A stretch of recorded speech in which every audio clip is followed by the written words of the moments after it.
Hey everyone. Yeah, I thought I'd kind of give you my my review, or I guess you say reactions to both both Comic-Con trailers of Batman vs Superman and Suicide Squad. And I know usually a lot of people like Angry Joe's, Aaron Nizrak, a lot of other people, they watch the trailer while you're listening. They either watch the trailer, like I could have the trailer on right now and I could be like this, watching it, and you just hear it. But honestly, I don't really want to take that chance because sometimes, you never know anymore. But my initial thoughts, first of all, with Batman vs Superman, the Comic Con trailer, basically the second trailer, more full length, if you will. I thought it was good.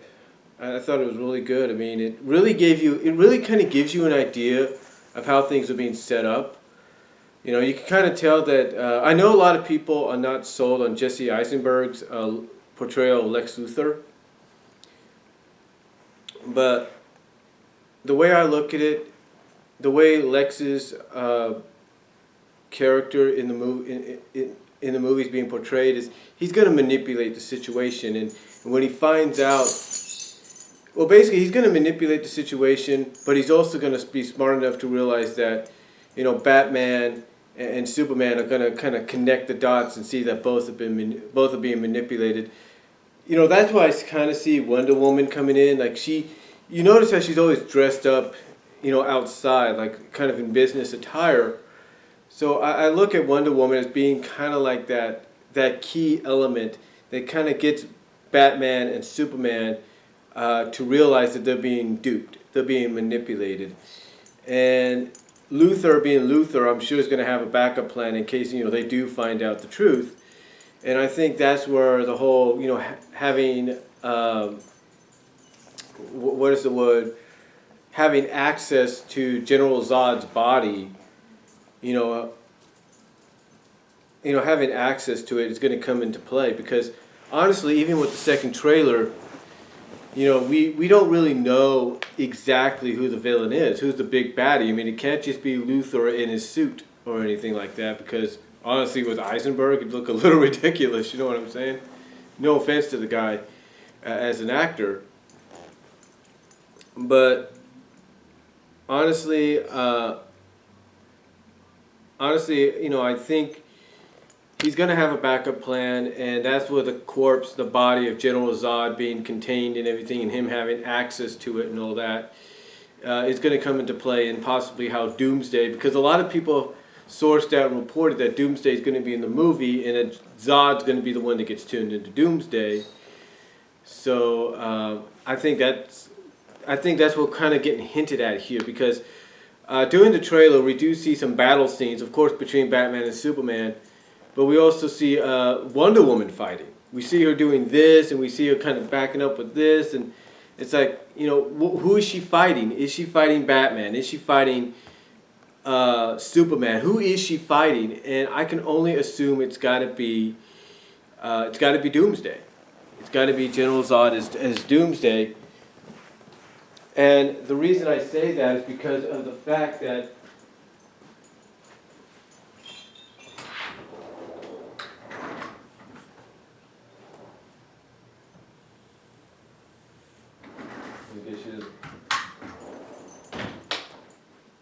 sorry about that. I thought my dog wanted out. But anyway, it's got to be General Zod now mutated into Doomsday. That's the kind of interpretation I get there. It's like, well, Batman and Superman are kicking the hell out of each other. You got Wonder Woman going up against Doomsday, and then I think all the pieces are going to come together. What I do like about this is it does kind of give us an indication of like what timepiece it takes place in. Does it take, when does it take place? And obviously in this interpretation by Zack Snyder, Robin is dead. I'm assuming it's, who is it? I'm assuming it's it's not Tim Drake. I'm trying to think. Can't think of his name right now. It's Garrison. I know that's the last name. I can't think of Robin's other name. It's Dick. It's Grayson. It's Dick Grayson. We know that Grayson I think is dead in this one, as well as, of course, Jason Todd and all that. Joe, when he did his interpretations, kind of probably figured maybe Catwoman's also dead, because you have Bruce say a line, you have Ben Affleck as Bruce Wayne say a line like, all these years in Gotham and how many good guys are left, basically indicating that there's not many heroes left in the city besides him. Like there's no Robins, there's no Batgirls, there's no Catwoman, there's none of that. But one can assume that trying to think here. One can assume that that's just him saying it right now, because there is reports, I'm not sure if they're true or not, was supposed to get a Robin in the film. It's going to be freaking Carol Danvers. So, not Carol Danvers, whatever her name is. God, I can't even think of her name right now. The female Robin, we're going to get her. That's what I understand. It's Kelly or something like Carrie Kelly or whatever it is. I understand that we could be getting the Kelly character, the Carrie Kelly, whatever her name is, I can't think of it right now, in the movie. We could end up getting her in the movie as well as the new Robin. I'm not saying that's going to happen. But again, it did give us a better idea of what's happening. Basically, one of the things that sticks out in a lot of people's minds is right at the beginning. Of course, you see Superman go into court, and obviously it's voluntarily going to court to kind of prove, hey, I know I had probably lost control, and hey, look, I'm basically to explain his side of things and kind of let them know, hey, look, I admit what happened was my fault, but I was new at this. I had never gone up against someone like this before. So hopefully that's going to help out. But I think one thing that some people are okay with and some people are critical of is the fact that in the trailer we kind of see from another point of view the destruction that Zod and Superman are causing, and we see it from the point of view of Bruce Wayne, Batman, if you will. So that's kind of how Zack Snyder's setting it up. It's like, okay, you're going to get part of that film again, but you're going to get it from the perspective of Bruce Wayne, of Batman, and you're going to see how Wayne Tower came falling down. Because I think that's one of the buildings that came down in the first film. So, I know some people are critical about that. They're thinking, why was that necessary? Why did you have to put that in? And you got to give basically Batman, Bruce Wayne, some kind of motivation as to, okay, this guy has got to be stopped, or at least this guy's got to be put in check. Like, hey, look, I know you're probably here to be a good guy. You're probably here to help people. Because, you have Alfred later on in the trailer to say, look, tell Bruce, hey, look, this guy's not our enemy. I don't know what you're thinking. This guy's not our enemy. And that, in a sense, right there, when he says that line, kind of gives you an idea that that's when the pieces are going to start to fall into place. And Bruce is going to realize that he is getting manipulated along with Clark by Luthor. So, that kind of all connects in a sense to me right there. But basically you have Batman with the goal of, look, someone's got to stop Superman, or at least put this guy in his place and make him realize, look, if you're going to be here and you're going to be a hero for this planet, learn to freaking control your powers. Learn how to use them the right way, so you're not causing easy for me to say, collateral damage or anything. So you're not causing collateral damage, and you're not really hurting people, causing people to die. That you're using it in the right way, the more controlled way. So I think that's what's going to end up. Is in a sense, Batman's going to be sort of like when it's all said and done, this is just speculation on my part, that when it's all said and done, Batman's going to be sort of like a mentor for Superman, sort of like a trainer. Like, okay, control your powers, try to control them. We could go that way. And I also think Wonder Woman's going to come into play with that as well. And then you got Cyborg and Aquaman supposed to make an appearance. So it's supposed to be all basically leading up to, to Justice League Part 1 and 2. But anyway, that's the to me, that's kind of what I see happening here.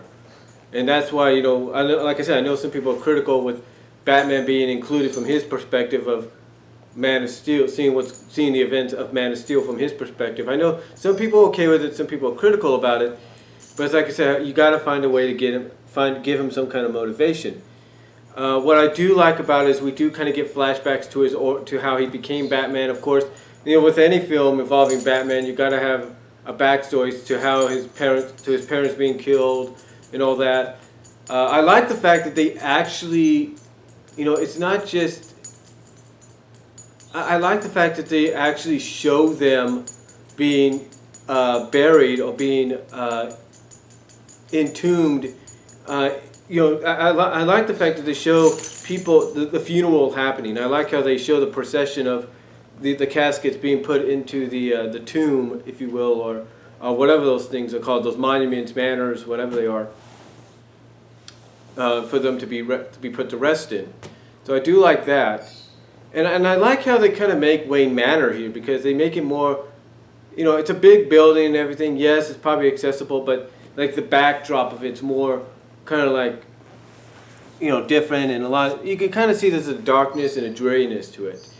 Like, obviously, a lot of people pointed out, like Angry Joe has pointed out, it seems that Bruce has given up being Batman since probably Robin's dead, and we don't know the status of Catwoman or Batgirl or anything like that. So it's possibly because of all that, because we do see Robin's suit in there, and it has spray paint on it by the Joker saying, "Ha ha, joke's on you, Batman."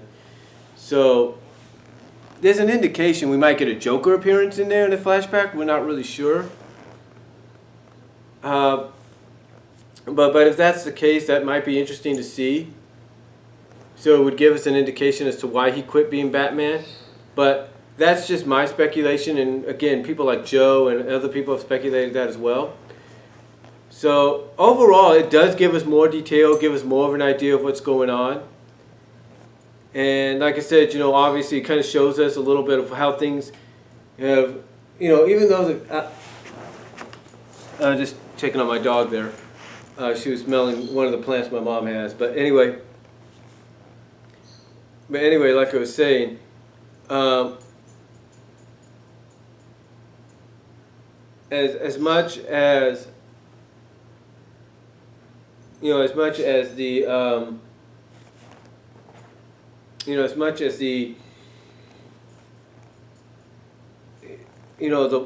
as Wayne Manor, because Wayne Manor here looks a little down and dreary a little bit. Like, it's okay on the inside, but the outside looks like it hasn't been really kept up much. So it kind of shows you that things have gone a little downhill and stuff. But yeah, it's obviously supposed to take place after a lot of events that have happened for Batman.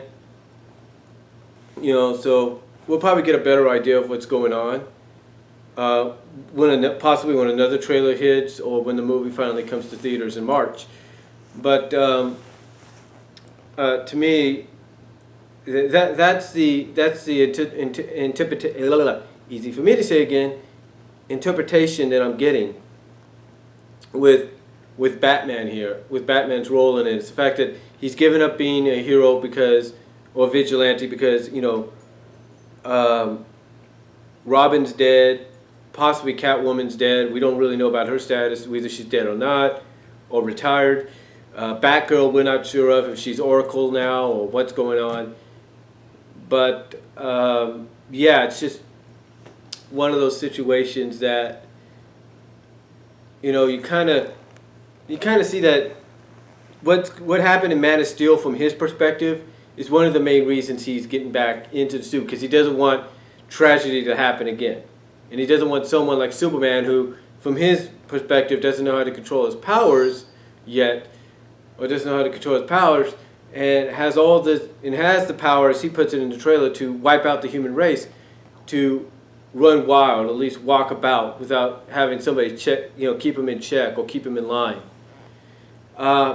As far as the soldiers are concerned, with the Superman insignia on them, I look at those as being Luthor plans. Like, those are guys that are going to bow down and pretend, hey, we worship Superman, da da da da da, and they're just gonna be there to kind of make Superman look bad and help kind of be part of Luthor's manipulation throughout the film.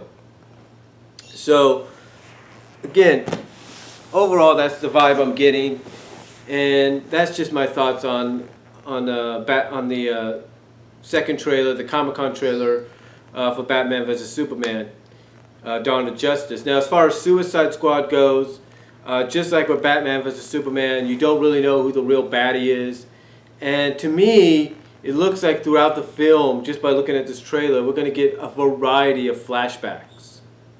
Get just a vast array of flashbacks are going to have an origin sense to them. We're going to get flashbacks of how Harley Quinn became who she is, of how Deadshot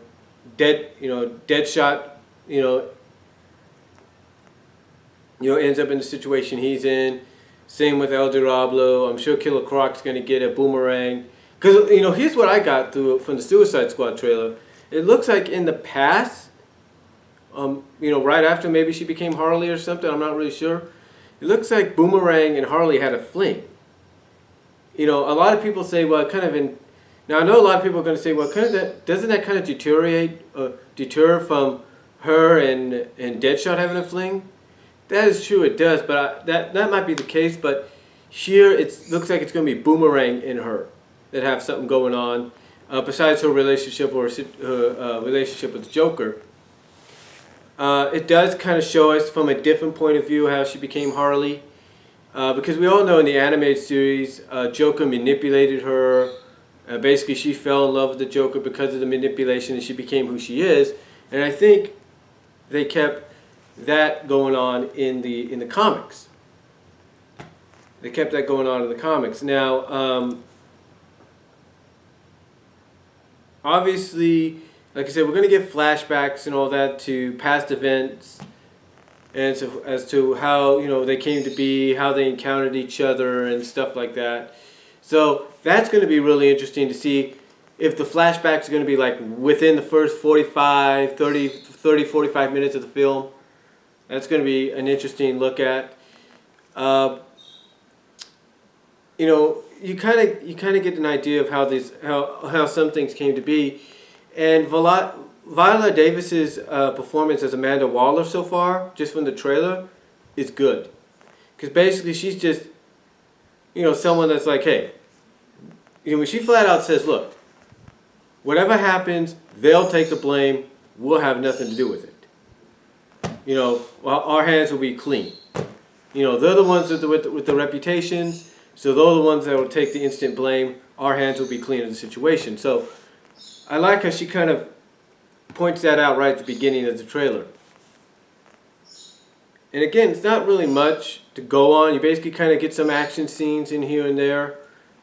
Either the flashbacks or present day, we're not really sure. Of course, you got Will Smith, I guess, ad-libbing or getting his traditional "let's go save the world" line thrown in for the film. So I know some people are like, oh, they had to give him that line. But it looks like he's going to put in a good performance as Deadshot, so it's going to be really good. There are some changes, I think, some origin stories, like Enchantress's look and her origin story must have been changed up a little bit, just like Harley's did. I'm not sure about Katana, how her origin story is going to come to be, and if she kills herself, because it looks like she stabs herself in the trailer. But some people have said that that's kind of a tradition, that's kind of like some kind of, not tradition, but some kind of a sense of honor. Like if you hurt yourself by stabbing yourself, it shows that you're true or something, or you're loyal or something. I don't really know. I mean, we do know, if you watch Arkham Asylum, the animated movie, Amanda Waller always finds a way to make sure that these people stay in check. I mean, she even says in the film, "You work for me, you do what I say." So obviously she has to have something on them. They might have taken a page out of the Arkham Asylum movie or not, but she probably has something like a bomb on them or something